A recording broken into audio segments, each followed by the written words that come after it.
네, 제 손 보이십니까? 뉴스 화면도 좀 어두워졌고 많은 사람들이 손을 흔들고 야광봉을 비추고 있습니다. 이 어두운 화면에 별처럼 반짝반짝 빛나는 거 바로 한류 팬들의 야광봉입니다. 그리고 그 가운데 우리의 전지현, 김수현, 소녀시대 이렇게 한국의 스타들이 반짝반짝 빛나고 있습니다. 자, 이런 한국의 스타들이 흔들리는 이 조명봉 속에서 굳게 설 수 있는 것 바로 한류라는 이름입니다. 한류라는 이름으로 세계 시장을 사로잡고 있습니다. 이 연간 5조 원에 육박하는 경제 효과, 또 2조 원에 가까운 부가가치 효과로 이미 단순한 문화 현상을 넘어서는 한류. 함성 소리가 이제서야 멈췄군요. 자, 이 한류는 언제부터 시작이 된 걸까요? 지금부터 살펴보도록 하겠습니다.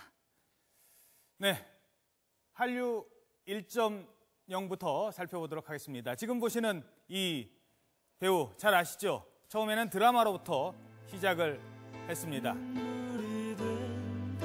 이 음악 기억나십니까? 한국에서도 공전의 히트를 기록했던 드라마 별은 내 가슴에의 주제곡 포에버입니다. 잠깐 더 들어볼까요?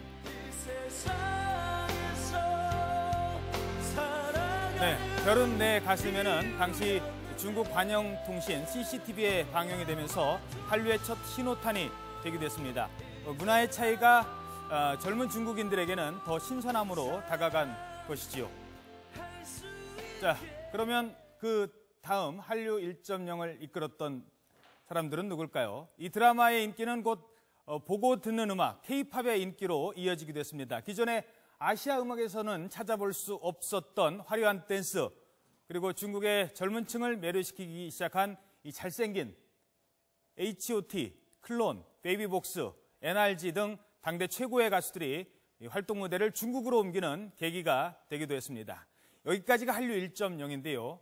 한류 2.0으로 넘어오면 얘기는 좀 달라집니다. 자, 옆에 화면으로 가보도록 하시죠. 네, 누굴까요? 누구 닮았나요? 송혜교 씨 닮았죠? 저도 처음엔 송혜교 씨라고 생각했습니다. 언뜻 보기에는 한국의 유명 스타 송혜교라고 생각을 하실 텐데 이분은 중국의 유명 여배우 장우기라고 합니다. 사실인지 아닌지 확인은 되지 않았습니다만 이 장우기가 당시에 중국에서 큰 인기를 얻고 있던 배우 송혜교 씨를 좀 닮게 해달라라고 성형수술을 부탁해서 화제가 되기도 했습니다. 아직 사실 여부는 본인만 알겠죠. 송혜교를 닮게 해달라고 했는지 누구를 닮게 해달라고 했는지는 저도 잘 모르겠습니다만 어찌됐든 이후 한류는 배우의 외모, 패션까지 전파시키는 문화 전도사 역할까지 담당하고 있습니다. 누구처럼 해주세요. 한국의 누구처럼. 하나 더 볼까요? 자, 노래가 또 한 곡 나오네요. 인기를 구가하던 우리 한류가 또 최고의 히트작을 만들어냅니다. 많은 분들 기억하실 겁니다. 바로 이영애 씨가 주인공을 맡았던 드라마 대장금입니다. 이 노래만 들어도 중국 분들은 이영애 씨를 떠오른다고 하는구나. 주인공이 역경을 헤치고 나가서 결국 정의를 이뤄낸다는 보편적 스토리에 중국을 넘어 아시아인들이 공감했습니다. 이 노래도 조금 더 들어보시죠. 네, 잘못하면 저도 따라 부를 뻔했습니다. 브라질, 인도, 유럽까지 그 인기가 확대가 됐습니다. 이와 같이 K-팝도 중국을 넘어 아시아로 시장을 넓혀가고 있습니다. 자, 또 다른 한류 스타들이 등장을 합니다. 잘생겼네요, 정말. 네, 부럽습니다. 같은 남자로서. 동방신기, 이 아이돌 스타, 일본의 홍콩에 이어서 아시아 시장까지 그 중심으로 넓힙니다. 특히 이 가수들은 현지화 전략을 구사하기 시작하면서 한류는 이제 아시아를 넘어서 중남미까지도 그 인기 영역을 확대해 갑니다. 세계인이 함께 즐기는 문화로 자리 잡기 시작합니다. 최근 들어서 이 K-팝은요, 이런 현지화 전략에 이어서 재즈 음악도 국악 음악도 다른 장르와 접목을 하면서 더 다양화를 시도하고 있다고 합니다. 자, 어떤 얘기일까요? 우리 음악이 다른 장르와 이렇게 접목이 돼서 한류를 만들어냅니다. 국악뿐만 아니라 우리 가요뿐만 아니라. 나연수 기자가 리포트로 정리를 했는데요. 먼저 보시겠습니다.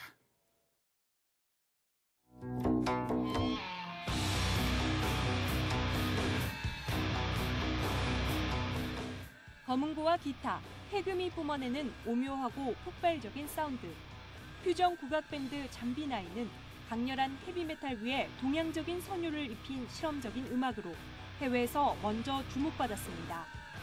지난해 핀란드와 브라질 공연에 이어 영국에서 열린 세계 최대 월드뮤직 마켓에서 해외 음악 관계자들의 찬사를 이끌어냅니다. 지난달 미국 사우스 바이 사우스웨스트에 참가한 잠비나이는 올해 중국과 덴마크, 슬로바키아를 차례로 밟으며 겁없는 행보를 이어갑니다. 그래서 국악기를 들고 서양에서 어떤 편견 없는 음악을 하려고 있다는 게 굉장히 뿌듯하고 자랑스럽고요. 국악이나 국악기에 대한 그 편견들이 좀 없어지고 좀 자랑스러워했으면 좋겠어요. 한국 사람들도 저희 악기나 저희 음악에 대해서. 안녕 잘가 도대체가 뭐라는 넌 예전 모습 그대로 내 헛소린댔어 언제부터 내가 너와 인사 남성 트럼페터와 여성 보컬로 이루어진 독특한 혼성 듀오. 팝 재즈 그룹 윈터플레이는 지난해 발매한 3집 앨범으로 홍콩 재즈 차트를 휩쓸었습니다. 재즈라는 장르에 갇히지 않고 팝적인 요소를 가미해 신선하면서도 편안한 자신만의 색깔을 만들어냈습니다. 우리는 어차피 팝 음악을 하려고 결성한 팀이에요. 재즈 뮤지션들이. 그러니까 어느 정도 멜로디도 강하고 훅도 있고 또 한국말도 여기저기 섞여 있고 영어도 있고 이건 재밌었던 것 같아요. 재즈로 뮤직비디오를 만들고 팀 결성 과정을 영상에 담아 꾸준히 해외 시장을 두드린 소속사의 기획력도 한몫했습니다. 그 해외에서는 그런 것들을 굉장히 좋아했어요. 왜냐하면 기존의 K-팝 아이돌들의 이런 화려한 뮤직비디오도 있지만 좀 더 다양한 모습의 아티스트를 만날 수 있고 좀 더 다양한 스타일의 영상이고 해외에서 먼저 주목한 이들 뮤지션의 행보는 차세대 K-팝이 나아갈 방향을 제시합니다. 재즈라든가 락이라든가 이런 그 장르의 다양화뿐만이 아니라 그리고 인디 음악과 같은 그런 실험적 음악도 필요하고 또 나아가서는 한류 3.0에 맞게 전통 음악과 한류가 연결시키는 그런 퓨전 음악도 앞으로는 많이 나와야 되겠습니다. 대형 기획사와 아이돌을 통해 전 세계에 알려진 우리 대중음악. 이제 K-팝의 스펙트럼을 넓혀 한류의 다채로운 가능성을 선보일 때입니다. YTN 나연수입니다. 네, 얼마 전 보셨던 사진이죠. 아이돌 그룹 소녀시대 티파니와 2PM 니쿤의 핑크빛 열애 소식이 전해졌는데요. 그런데 이 둘의 열애 소식이 한반도를 넘어서 전 세계를 들썩들썩거리게 했습니다. 소녀시대와 2PM, 이제 대한민국의 스타가 아니라 세계 속에 빛나는 별이 됐습니다. 한류의 달라진 위상을 실감할 수가 있으시죠? 네, 한류 3.0 시대. 이제는 전 세계의 팬들이 한류 스타가 입고 나온 옷, 또 한류 스타가 즐겨 먹는 음식에까지 열광하고 있습니다. 치맥, 치킨과 맥주를 줄여서 부르는 말인데요. 이 눈 오는 날에는 치맥이지. 드라마 별에서 온 그대 속 전지현 씨의 이 한마디에 중국 대륙은 지금 치킨과 맥주, 이 절묘한 한국적 궁합이 만들어내는 매력에 흠뻑 빠졌습니다. 자, 지금 보시는 이 사진은요, 중국 상하이에서 우리 교민이 운영하고 있는 치킨집의 모습이라고 하는데요. 한국식 치킨 한 마리 사려고 중국인들은 여기서 몇 시간씩 이렇게 줄을 선다고 합니다. 자, 이런 가운데 영화는 어떨까요? 중국 영화와 손을 잡고 새로운 시도를 하고 있다고 하는데요. 찰리우드, 이 미국 할리우드 다음으로 커진 중국 영화 시장을 겨냥한 작품들, 김선희 기자가 취재했습니다.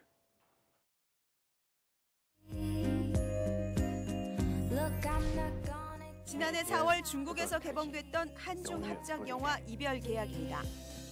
分手吧. 당시 한국형 감성 멜로가 통할 것인지 많은 우려를 낳았지만 총 370억 원의 매출을 올리며 한중 합작 영화의 대표적인 성공 사례로 꼽히고 있습니다. 비결은 철저한 현지 조사로 중국 배우를 캐스팅하고 시나리오도 중국인이 공감할 만한 내용으로 과감하게 바꾼 것입니다. 제가 그러면 잘나서 그런 게 아니라 공부를 제가 많이 했거든요.